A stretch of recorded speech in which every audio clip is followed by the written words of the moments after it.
কিছু মনে করো না বাপ, সব জমি বিক্রি করেও 45 লাখ টাকার বেশি হলো না। ঠিক আছে মা, ও কোনো ব্যাপার না। থাক, তোমাকে মুনিশ কাটতে হবে না।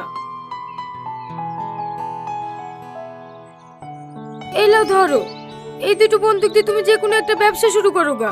অবশেষে আপলোড করা হলো সৎমা পার্ট 2। সবাই তো এরকমই বলতেছে, সবাই শুধু বলতেছে সৎমা পার্ট 2 নাকি আপলোড করেছে। যেই ভিডিওতেই ক্লিক করি সেই ভিডিওতেই শুধু বলে সৎমা পার্ট 2 নাকি আপলোড করা হয়েছে, কিন্তু কেউ দেখাতে পারে না কোথায় আপলোড করা হয়েছে সৎমা পার্ট 2। এরকমই আপনার মনে হয়েছে তাই না?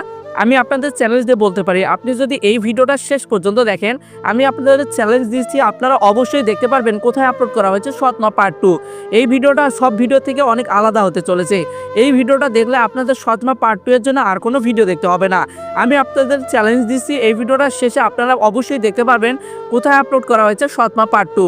তো দেরি না করে ভিডিওটিতে লাইক দিয়ে আমাদের চ্যানেলটিকে সাবস্ক্রাইব করুন। বন্ধুরা, সৎমা নাটকটি যখন ইউটিউবে আপলোড করা হয় তখন থেকে দর্শকের মনে জায়গা করে নেয়। তার জন্য পরিচালক সৎমা পার্ট 2 বের করেছেন এবং আপলোডও করেছেন, কিন্তু কোথায় আপলোড করেছে এই বিষয়টা আপনাদের জানাবো। তার আগে আপনাদের কাছে রিকোয়েস্ট, যারা এখনো আমাদের ভিডিওটিতে লাইক দেননি দয়া করে লাইক দিবেন। বন্ধুরা, সৎমা পার্ট 2 এর শুটিং চলতেছে, খুব তাড়াতাড়ি আপলোড করা হচ্ছে সৎমা পার্ট 2।